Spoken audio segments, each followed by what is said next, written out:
Howdy, boys and girls around the world. Welcome to Global GAM Studio. Today we have a very special person, a hot model from San Francisco, Peter Lee. Hi, Peter. Hi, thank you very much for having me here at your studio. I'm so happy to get out from my office and come over and see you guys. Thank you so much. Thank you so much. Hey, a lot of people are always asking me this. Peter Lee, is it Chinese? Is it Vietnamese? Is it so now? I used to get that question a lot, and my parents are from Vietnam.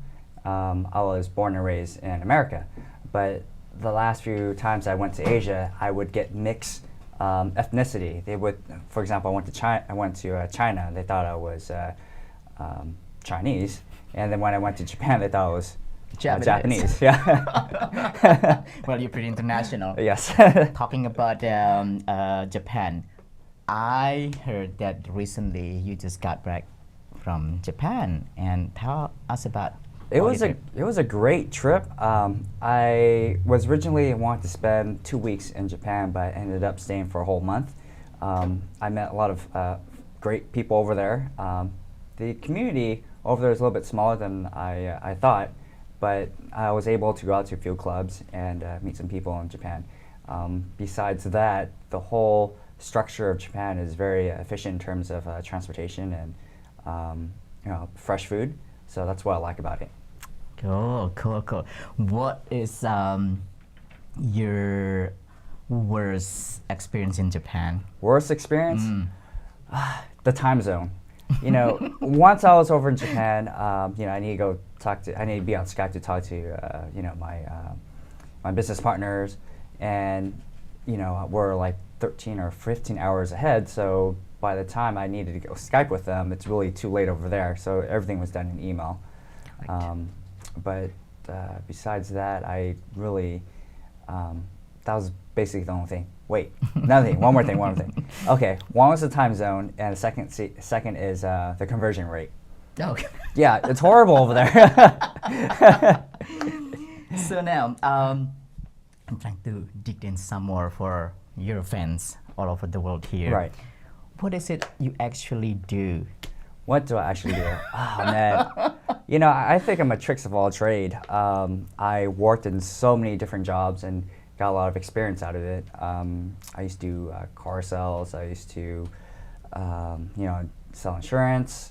And then I started to do personal training.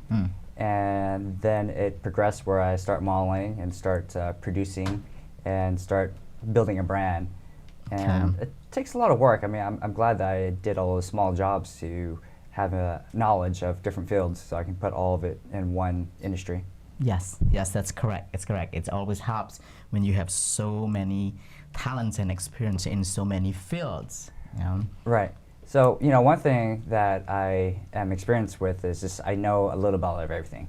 Yes. So there's not really one thing that I know about. But one thing I can say that I think I might know a little bit more than most people is probably fitness and working out, because, I put a lot of time and studying, learning about fitness and building your body. Okay. Can we be more specific in modeling? And modeling. What kind of modeling? What kind of modeling? Oh, man. Doing nude modeling is like nothing for me. I started modeling when I was 18. Okay, so here's the story. Back in college, I used to wrestle. I was really good in wrestling, so I got a scholarship to Fresno State. Okay. And one of my friends from the wrestling team worked with a photographer, and he wanted to do some test shots. So this test shot was for Playgirl, for the Campus Hunk edition back in 2000, and it was going to be released in 2001. So I went there with 4 other of my friends, and the 4th friend didn't want to come because it's going to be nude, and he was going to do something in the future where it has to do with like police force or something like that. And he couldn't do something like that. So we went to the photographer's place. He took test shots, and my photo got chosen. Well, I got chosen to be a Playgirl hunk. So that's back in. Congratulations. Yeah, thanks. Doing the Playgirl shoot, it brought me a lot more experience. I met more people in the industry, but that's back in 2001. So I didn't start getting back into modeling until 2008, when I started working with other photographers, and I started Peter Fever in 2008, and everything. Well, actually, 2009. That's when everything started from there. Okay, okay. But how did you decide to get into the nude modeling, though? That's what a lot of people actually ask us, because you probably pretty have a good chance to be regular models. Well, is it your height? What is your height right now? 5'9". 5'9". 5'9". That should be tall enough. So it's good for print modeling, but not good for one-way modeling. Correct, yeah. correct. And plus, they have a different kind of physique. Okay. They're really tall. I say at least 6'3". Correct. And they're really lean. Yes. Yeah. For me, I'm more of like the bodybuilder type. Correct. Muscular, but not too big. Hey, you can do swimwear. I can do swimwear. Yeah. Or I can do nude. Which one is better, right? So from doing nude modeling, I was really comfortable doing it first. Mm-hmm. And when I started the website, I just did underwear modeling. And then by like a few months later, I did nude, and then just sort of progressed from there.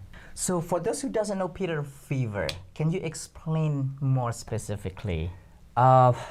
It's a way for me to break the Asian stereotype. Okay. I wanted to feature, well, on peterfever.com, we have hot Asian and sexy men, that are doing softcore porn. Okay. That we are progressing to hardcore pretty soon. Okay. Yeah. Okay. So it's basically the #1 Asian porn website out there. Okay. What are you trying to achieve?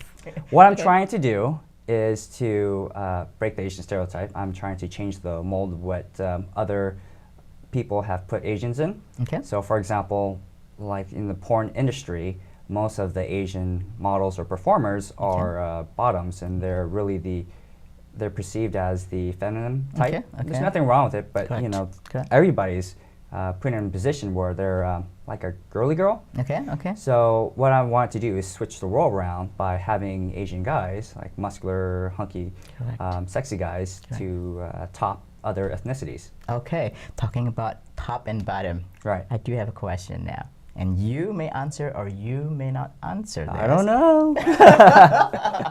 Are you top? Are you bottom? Okay, I promise audience to ask this question, so there it is. Well, let's put it this way. I like to give. Sorry, I'm not sure. To get. So you're bottom. I like to give. Oh, to give. Okay, Yeah, okay, to give. So there, he's a top. Another gossip here that people still trying to guess. Right. I mean, I can try to guess, but this is just a confirmation. So are you gay? Are you bisexual? Are you straight? Well, I think a lot of people already know, in the internet, is that I don't like to label myself. Okay. But I'm always open to experiment. Okay. So unfortunately, boys and girls, he's answering my question or your question in a very safe way. This is remind me of Ricky Martin, long time ago. Anyway, so you still haven't given us a clear answer, but okay, leave that for the imagination. Exactly. Okay, we'll be right back after the break. See you in a bit.